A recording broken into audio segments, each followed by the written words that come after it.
Hay muchos mitos acerca de qué ocurriría si el presidente de la República se ausenta de manera definitiva. ¿Quieren saber qué ocurriría? Acompáñenme en esta historia.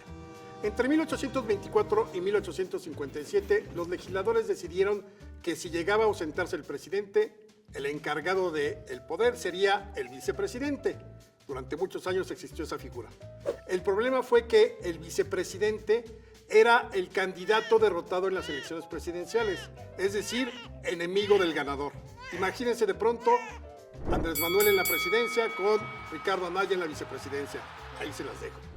Esto, en el siglo XIX, propició un desastre y un caos.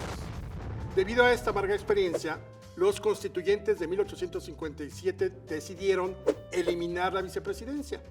Entonces, decidieron que mejor, ante la ausencia del presidente, quien fuera el sustituto sería el presidente de la Suprema Corte de Justicia de la Nación. Bajo este principio fue que Benito Juárez llegó al poder por primera vez en 1858, cuando el presidente Comonfort desconoció la Constitución de 1857. Pero no tardaron en surgir las grillas.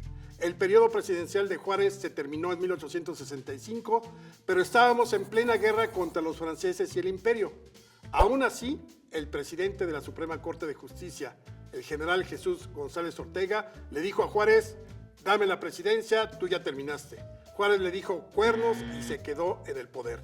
Y hasta que no derrotó al imperio y a los franceses, fue cuando convocó a elecciones presidenciales. Bajo la dictadura de Porfirio Díaz, a nadie le interesó mucho este asunto de la sucesión presidencial en caso de ausencia del presidente.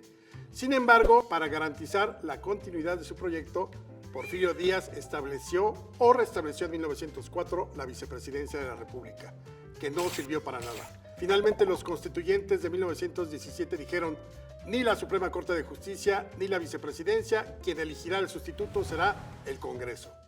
En la actualidad, ante la ausencia definitiva del presidente, el secretario o secretaria de Gobernación asume el poder ejecutivo, en tanto el Congreso se reúne para elegir a un presidente. Si la ausencia del presidente es en los primeros 2 años del sexenio, el presidente que se elige es un interino. Él convoca elecciones y el ganador termina todo el sexenio.